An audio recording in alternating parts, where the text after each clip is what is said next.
Hello students, welcome to my channel. मैं हूं आपकी प्रज्ञा मैम और आज की वीडियो लेक्चर में हम सीजी बोर्ड की क्लास 8 हिस्ट्री के जो चैप्टर 2 है establishment of rule of east India company in India के एक्सरसाइजेस देखेंगे। तो चैप्टर हम पहले डिस्कस कर चुके हैं, अगर आपने नहीं देखा है तो प्लेलिस्ट में जाके आप देख सकते हैं। जो चैप्टर के सारे वीडियोस बने हुए हैं उसको पहले देख लेंगे, उसके बाद जो है एक्सरसाइजेस में आएंगे। अदरवाइज एक्सरसाइजेस जो है वो आपको नहीं समझ में आएगा, फिर आप बोलेंगे हम तो पढ़े, हम तो रटे, हमको कुछ समझ में नहीं आया, वीडियो में भी कुछ समझ में नहीं आया, ऐसे भी कुछ समझ में नहीं आया, क्लास में भी कुछ समझ में नहीं आया, कहीं पे भी कुछ समझ में नहीं आया। तो स्टेप बाय स्टेप अगर आप प्रोसीजर फॉलो करेंगे, पढ़ने का हो, खाने का हो, कहीं पे भी हो, खेलने का हो, तो आप कभी भी फेल नहीं होंगे। तो हम स्टार्ट करते हैं फिर इन द ब्लैंक से। तो sea route from Europe to India was discovered by Vasco da Gama. बहुत ही इजी है, कई बार आपने सुना होगा, पढ़ा होगा।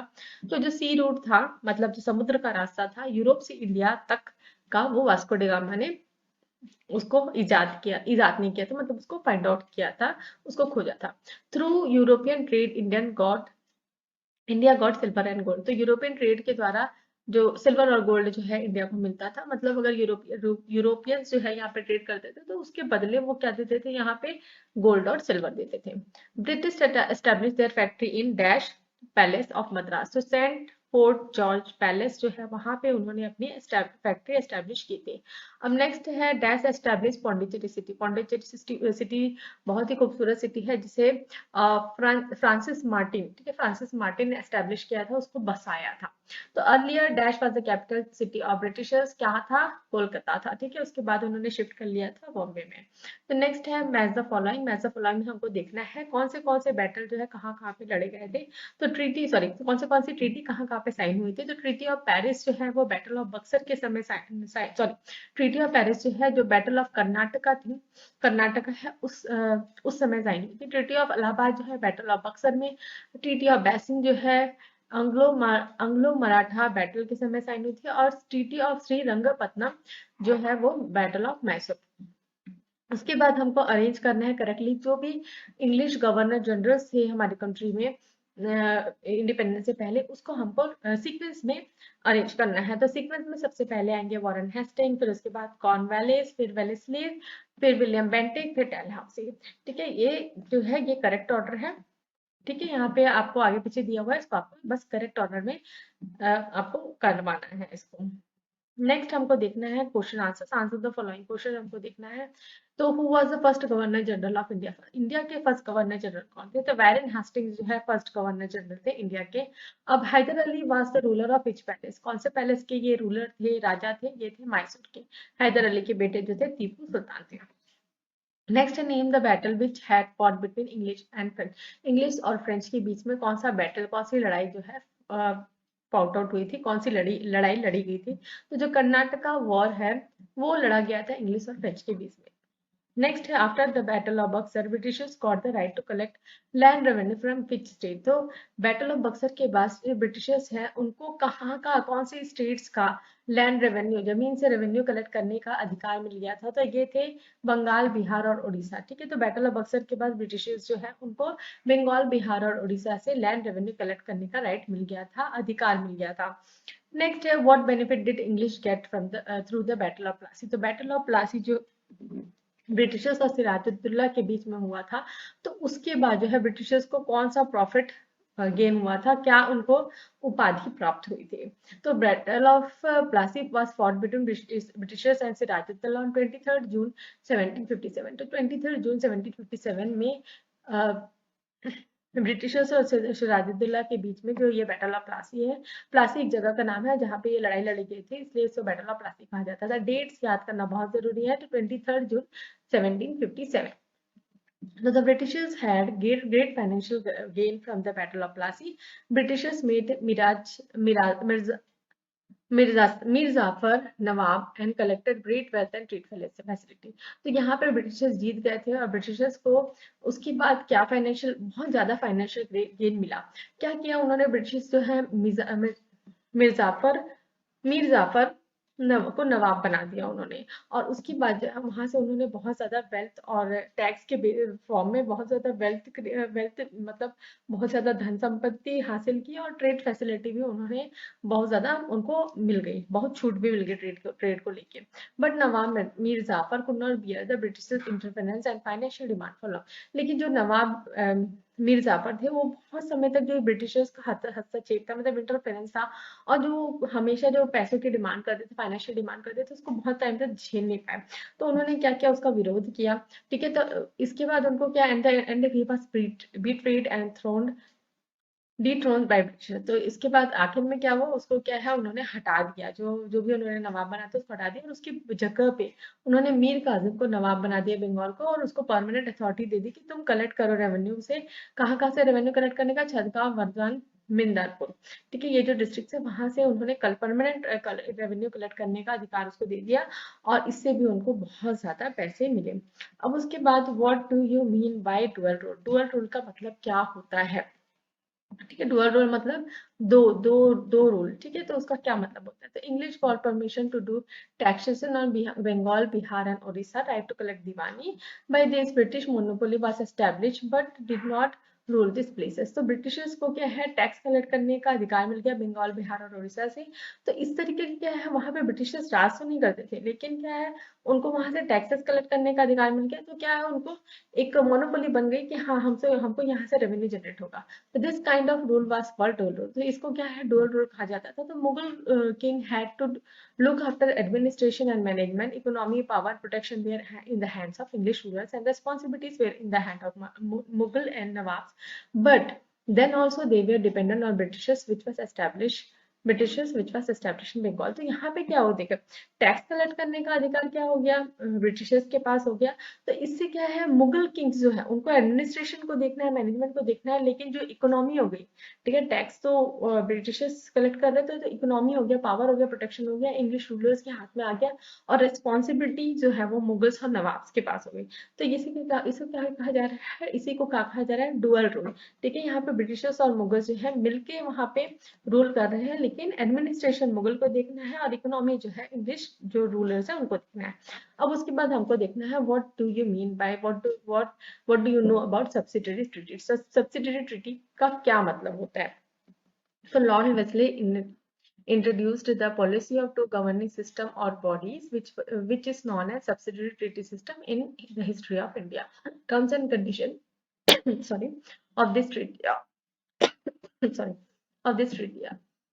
तो लॉर्ड वेलेस्ली जो है, इन्होंने इंट्रोड्यूस किया ये दो जो गवर्निंग बॉडीज सिस्टम जो है, इसे कहा जाता है सब्सिडियरी सिस्टम। और इसके टर्म्स एंड कंडीशन क्या है? पहला तो ये है कि state which sign the treaty they are bound to keep the soldiers around and look after the troops. तो जो भी ये ट्रीटी साइन करेगा, उसका पहला नियम क्या रहेगा, जो ब्रिटिश सोल्जर्स हैं उनको वहां पे तैनात करके रखा जाएगा, जो ट्रूप्स जो भी सैनिक है उनको देखेंगे। और to remove European soldiers other than English from the army. ठीक है, तो कोई भी यूरोपियन सोल्जर्स जो है उसको वो हटा नहीं सकते थे। ठीक, उसके बाद इट वाज नेसेसरी, ठीक है, एक जरूरी था कि इंग्लिश मैन को वहां पे एक रेसिडेंट और रिप्रेजेंटेटिव के तौर पर रखा जाएगा, जो एडवाइस देगा रूलर्स को कि कैसे उनको एडमिनिस्ट्रेशन करना है। नेक्स्ट है, ये परमिशन जो है इंग्लिश रूलर्स, इंग्लिश ऑफिसर से नेसेसरी है। अगर वो कोई भी साइन कर रहे, कोई भी ट्रीटी साइन कर रहे, कोई भी मोनोपोली ट्रीटी साइन कर रहे हैं अदर कंट्री स्टेट के साथ, तो उनको जो इंग्लिश ऑफिसर है, जो इंग्लिश रेसिडेंट ऑफिसर है, वहां से उनको परमिशन लेना जरूरी है। एनुअल टैक्स जो है वो कंपनी को पेड किया जाएगा। तो ये है सब्सिडियरी ट्रीटी, जिसमें 5 पॉइंट है। तो नेक्स्ट है डिस्कस डलहौसीज एनेक्सेशन प्रॉपर्टी पॉलिसी। तो एनेक्सेशन पॉलिसी मतलब छीन लेने वाली पॉलिसी क्या है डलहौसी की? ठीक है, कोई किसी राज्य को में अपना अधिकार जमाने वाला पॉलिसी। तो Lord Dalhousie introduce this policy which is as follow. So Lord Dalhousie ने ये पॉलिसी इंट्रोड्यूस की थी, और इसमें क्या क्या है? पहला तो है डॉक्ट्रिन ऑफ लैप्स। तो डॉक्ट्रिन ऑफ लैप्स, इसका मतलब ये होता है कि जो भी किंग जिसके खुद के बच्चे नहीं है, देयर ओन सक्सेसर मतलब खुद के बच्चे नहीं है, या उन्होंने कोई बच्चा अडॉप्ट किया है, उसको ये राइट नहीं होगा कि वो जो रूल है, जो स्टेट है उसको रूल कर सके। ठीक है, मतलब अगर कोई बच्चा नहीं है तो उनके और कोई सक्सेसर वहां पे अधिकार नहीं जमा सकते, उनका कोई अडॉप्टेड बच्चा जो है वो वहां पे अधिकार नहीं जमा सकता। तो ये जो स्टेट है वो इंग्लिश जो है वो कैप्चर कर लेंगे। ये ऐसे जो स्टेट्स है जहाँ पे कोई भी उत्तराधिकारी नहीं है या कोई अडॉप्टेड चिल्ड्रन है, तो उसको इंग्लिश कैप्चर कर लेंगे। नेक्स्ट है कैप्चरिंग ऑफ दो states which have poor governance. अगर कोई स्टेट है जहाँ पे जो राजा है वो अच्छे से गवर्न नहीं कर रहा है, अच्छे से राज नहीं कर पा रहा है, तो वहां पे भी उसको वो कैप्चर कर लेंगे। Authorising the state through Wars, है ना, जो जो भी लड़ाई वगैरह है उसके द्वारा भी अपने जो स्टेट है उसमें वो अधिकार जमा सकते हैं। नेक्स्ट है describe reformation introduced by Bentinck in administration. तो जो भी लॉर्ड बेंटिक, विलियम बेंटिक है, उन्होंने क्या क्या रिफॉर्मेशन, क्या क्या चेंज इंट्रोड्यूस करें जो भी एडमिनिस्ट्रेशन है उसके बारे में हमको देखना है। तो William Bentinck is recognized as a reformer governor general as he was believer of peace instead of war. He took following steps. जो विलियम बेंटिक है इसको एक बहुत ही अच्छा मतलब एक मतलब चेंजेस लाने वाला गवर्नर जनरल कहा जाता है। रिफॉर्मर मतलब सोसाइटी में अच्छे चेंज लाने वाला। तो वो ये बिलीव करता था कि हमको पीस के साथ रहना है, वॉर लड़ाई वगैरह नहीं करनी है। तो उन्होंने क्या किया, जो नंबर्स ऑफ सोल्जर्स थे ट्रूप्स में उसको कट शॉर्ट कर दिया, ताकि जो एडमिनिस्ट्रेशन जो एक्सपेंसेस है, एनुअल एक्सपेंसेस एडमिनिस्ट्रेशन में वो कम हो जाए। उन्होंने इंडियंस को हाई पोजीशंस दी, इंडियन हाई ऑफिशियल्स की जो पोजीशन है उसमें अपॉइंट किया फॉर रेवेन्यू है ना, रेवेन्यू कलेक्शन के लिए, जो टैक्स कलेक्शन के लिए है। Use policy of total system of collection and fix the taxation of for 30 years. तो उन्होंने जो टोटल सिस्टम था कलेक्शन का उसको यूज किया और टैक्स को 30 ईयर्स के लिए फिक्स कर दिया। उन स्पेशल केयर करते थे कि जो भी सोशल इवल है, सामाजिक बुराइयां हैं हमारी सोसाइटी में, जैसे कि सती सिस्टम हो गया, चाइल्ड मैरिज हो गया, ह्यूमन सेक्रीफाइस हो गया, और भी बहुत सारी, इसको सबको खारिज कर दिया जाए। सती सिस्टम जहाँ पे अगर किसी का पति मर जाता है तो उसको उसकी जो चिता है उसके साथ जलना पड़ जाता है। चाइल्ड मैरिज आप सबको पता है। ह्यूमन सेक्रीफाइस जो बलि दी जाती है उसको, और जो भी इस तरीके की जो कुप्रथा है उसको उन्होंने अबॉलिश कराया, और उन्होंने इंग्लिश को मीडियम, एजुकेशन का जो मीडियम है उसको उसमें लेके आए। ठीक है, मतलब जैसे इंग्लिश मीडियम हिंदी मीडियम होता है, पहले हिंदी में पढ़ाई हो जाती होती थी, संस्कृत में पढ़ाई होती थी, तो उन्होंने इंग्लिश को मीडियम बनाया एजुकेशन का। नेक्स्ट है what would happen if Siraj-ud-Daulah had won the battle of Plassey. अगर सिराजुद्दौला जो बैटल ऑफ प्लासी जीत जाते तो क्या होता। तो अगर जीत जाते तो क्या होता, in the place in the battle of Plassey Siraj-ud-Daulah was defeated by Britishers. ठीक है, ये हमको पता है। लेकिन अगर इससे क्या हुआ, ब्रिटिशर्स को बहुत ज्यादा फाइनेंशियल गेन हुआ, और अगर ये नहीं हुआ होता तो ब्रिटिशर्स जो है यहाँ पे मतलब अपना सत्ता नहीं जमा पाते, और इंडिया में जो उन्होंने 150 साल जो रूल किया वो शायद नहीं हुआ होता। उसके बाद हमको देखना है what would how would the how would the economic condition of the countries be affected if the Europeans had not come made their colonies there. तो यहाँ पे ये बहुत ही सोचने वाला क्वेश्चन है कि क्या भाई यूरोपियंस अगर ब्रिटिशर्स यहाँ पे नहीं आए हुए होते तो क्या हमारे कंट्रीज में इतने सारे चेंजेस होते, और क्या पॉजिटिव इम्पैक्ट होता, क्या नेगेटिव इम्पैक्ट होता, ये हमको देखना है। तो अगर यूरोपियंस यहाँ पे कॉलोनी नहीं बनाए रहते तो हमको इकोनॉमिक सिस्टम जो है हमारी कंट्री के में क्या पॉजिटिव और नेगेटिव इम्पैक्ट है उसको हमको देखना है। तो हमको ये देखिए, क्वेश्चन में हमको इकोनॉमिक कंडीशन पूछा है, तो हमको उसको उसके अकॉर्डिंग ही आंसर देना है। तो पॉजिटिव इम्पैक्ट क्या है इकोनॉमिक सिचुएशन में, तो less destruction of Indian handicraft. तो आप ये देखेंगे कि जो इंडियन हैंडीक्राफ्ट है, ठीक है, उसका जो डिस्ट्रक्शन है वो कम हुआ हुआ था। तो ये करप्शन जो है वो भी कम होता आज की डेट में, और जो ये फेमाइन, ये जो पॉवर्टी जो है वो भी डिक्रीज हुई रहती, और ये जो फेमाइन है, ठीक है, ये भी मतलब क्या होता, थोड़ा सा कम होता। और नेगेटिव इम्पैक्ट क्या है, कमर्शलाइजेशन ऑफ जो,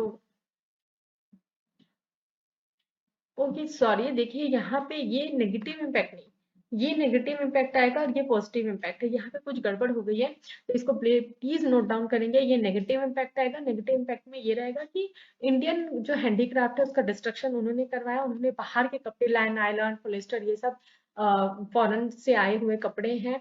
पहले इंडियन इसलिए आजकल देखा होगा आपने, इंडियन हैंडीक्राफ्ट को बहुत ज्यादा बढ़ावा दिया जाता है। हमारी कंट्री में करप्शन भी ये लोग लेके आए हैं, और ये बहुत ज्यादा मतलब उन्होंने इतना एग्रीकल्चर को उन्होंने डिस्ट्रक्ट कर दिया, जिसके कारण सूखा भी बहुत आया, और प्रोवर्टी को भी उन्होंने बहुत ज्यादा इंक्रीज किया। ठीक है, प्रोवर्टी में ऑल्सो है डिक्रीज, है ना, उनके नहीं आने से। और नेगेटिव उनके जो पॉजिटिव इम्पैक्ट है, ठीक है, पॉजिटिव इम्पैक्ट में सबसे पहला है जो एग्रीकल्चर का जो कमर्शलाइजेशन है उन्होंने स्टार्ट किया। ठीक है, यहाँ जो भी नए नए गैजेट्स आए, नए तरीके एग्रीकल्चर की वो लेके आए। इंटरनेशनल ट्रेड में उन्होंने बहुत ज्यादा डेवलप किया। एजुकेशन में भी उन्होंने काफी बढ़ोतरी की, और सबसे इम्पोर्टेंट जो है रेलवे नेटवर्क भी वही यहाँ पे लेके आए थे। जो ब्रिटिशर्स है, यूरोपियंस है, वही लेके आए थे, वो भी यहाँ पे नहीं हुआ करता। तो ये थोड़ी मिस्टेक हो गई है, तो इसको आप नोट डाउन करेंगे। ये पॉजिटिव इम्पैक्ट है, वो नेगेटिव इम्पैक्ट है। तो गलती नहीं करेंगे, मेरे से गलती हो गई है, तो उसके लिए आई एम एक्सट्रीमली सॉरी। तो यहाँ पे ये एक्सरसाइज भी हमने कंप्लीट कर लिया है। अगर आपको ये एक्सरसाइज पसंद आया है, समझ में आया है, तो अपने आप फ्रेंड्स के साथ भी शेयर कर लीजिए ताकि उनको भी बेनिफिट हो। और अगर एक बार में वीडियो समझ में नहीं आया तो आप इसे दोबारा भी देख सकती हैं। और अगर मेरे वीडियोस आपको पसंद आते हैं तो मेरे चैनल को सब्सक्राइब कर लीजिए, बेल नोटिफिकेशन को भी ऑन कर लीजिए ताकि जब भी मैं नए वीडियोस डालूँ तो आपको नोटिफिकेशन मिल सके। Thanks for watching.